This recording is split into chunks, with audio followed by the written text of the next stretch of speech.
Hey everybody, welcome to Movie Time. I'm Sean. Alright guys, so in honor of the World Cup going on this week, the last couple weeks, I am wearing my Fallout 3 football shirt just to celebrate. I know the US is out, but they put a good run in, and I'm just enjoying the World Cup. Lots of great games going into extra time. I'm just really happy and really excited. So let's get on to the movie news, guys. So let's start off with some money news.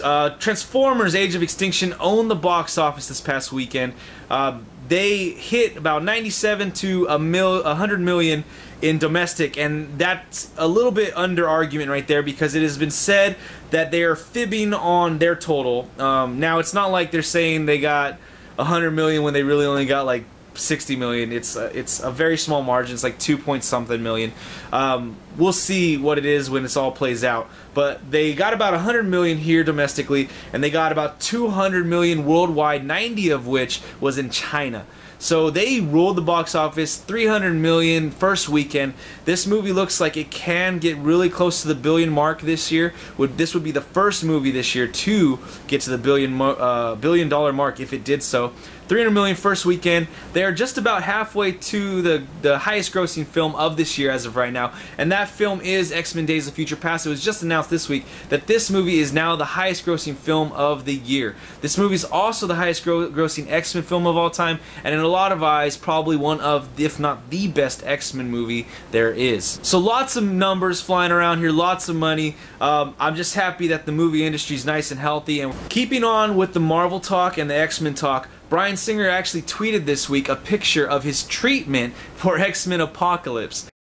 So this is really interesting, really cool. I'm happy he's doing this. It's becoming real now. It's becoming tangible that this is happening. So I'm really excited about this, really happy that he was able to do this. And this also helps me, you know, quell my fears of him not returning because of all the quote-unquote scandals that were going on. And so this gives me some assurance that he will be back. Moving on from X-Men Days of Future Past, that's Fox's Marvel movie. Moving on to Marvel's Marvel movie, The Avengers Age of Ultron 2. I spoke about this a while back. Andy Serkis had joined filming, helping Mark Ruffalo and teaching him things about motion capture and how to control his body and really be the person he's gonna be in character while doing this mocap. So not only has he been doing that and really teaching Mark Ruffalo how to do that, he's saying that Mark Ruffalo is coming to his own and now he owns the character of the Hulk, and he's been doing a good job as helping him.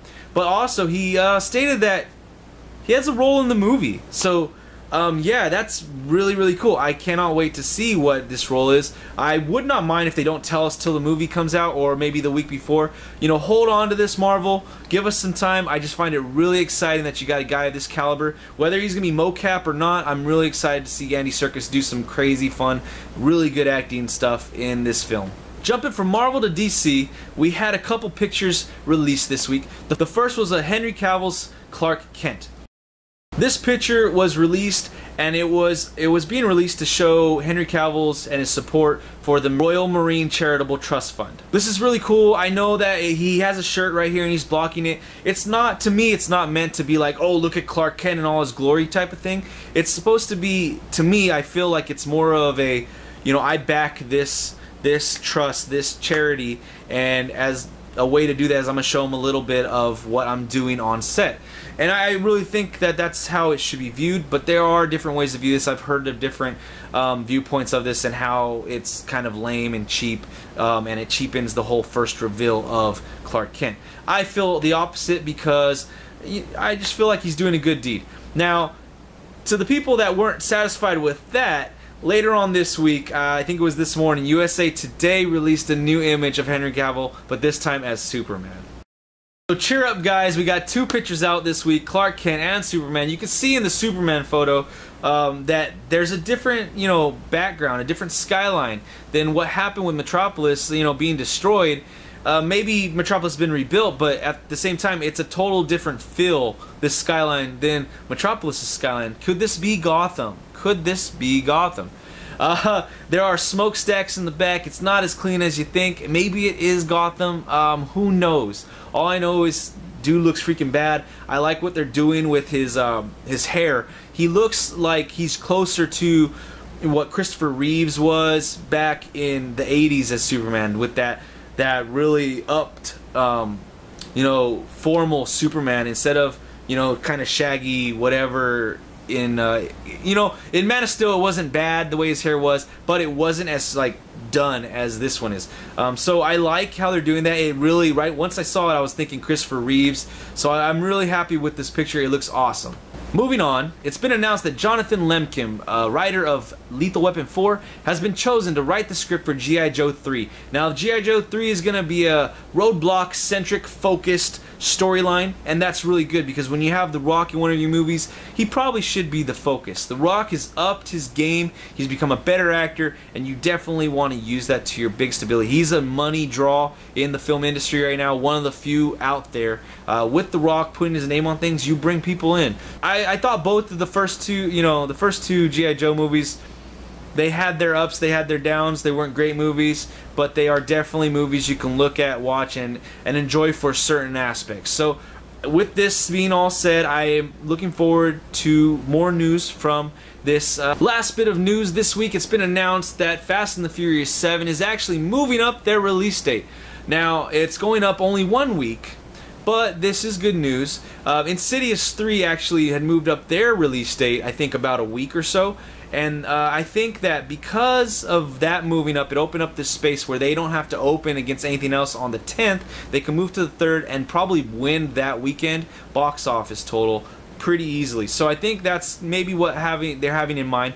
But it also can mean, other good things as well. That progress has been great, and it's been good progress with, Paul Walker's brothers. They've been doing a good job with, filling his role, and I like that. It gives me, it makes me feel at ease with this movie, and I'm still really looking forward to see what they do with the character and what they do with the movie, considering all things. Alright guys, so a few trailers debuted this week. One of them actually debuted last week on Friday in front of Transformers Age of Extinction. This was Dracula Untold. This one will be starring Luke Evans. He's a really good actor, so I have hopes for this movie because of him. At the same time, the trailer has some ups and some downs, some corny moments, and some pretty decent, like, medieval type looking moments. It has a nice feel to it in those moments, and then in other moments it feels just kind of, just weird, like it doesn't fit.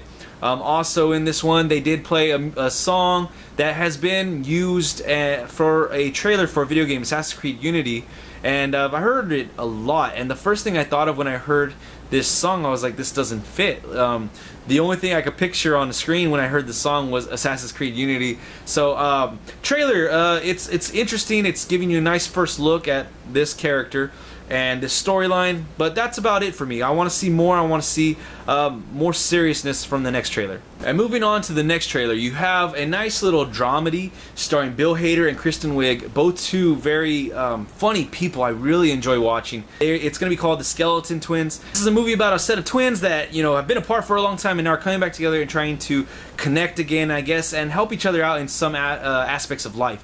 So this movie does look interesting. It's not going to be pure comedy because it is a dramedy from what it's been stated, and so I'm looking forward to this just because I like the two actors. I find them very entertaining, and I want to see what they can do.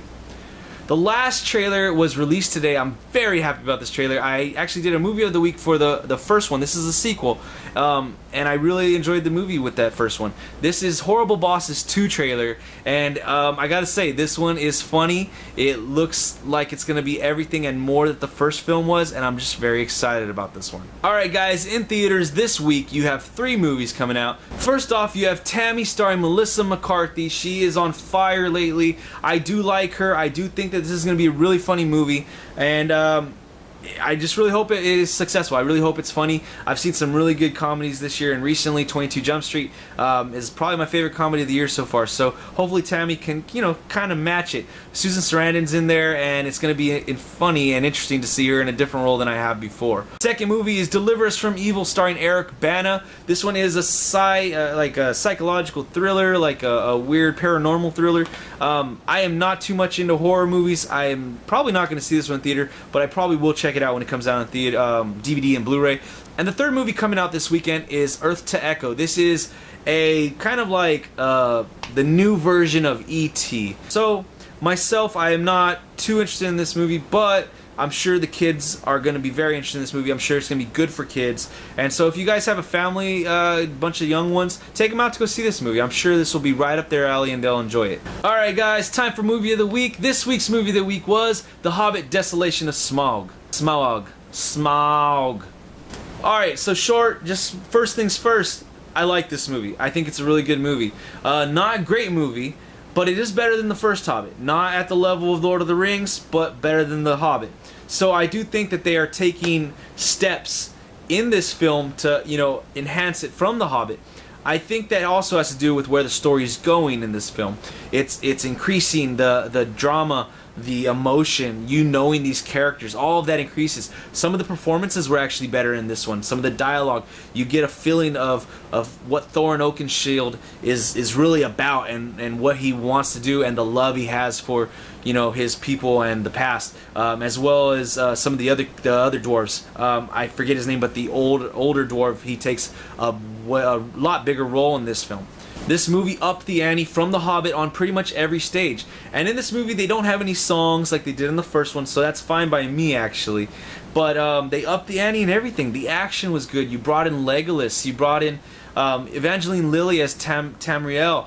Oh my god, she was awesome. Legolas, Orlando Bloom, was awesome as Legolas, like always. Everything I saw him do, like, even though it was badass what he did, like, failed in comparison to what Evangeline Lilly was doing, and it's probably because she's a babe, you know.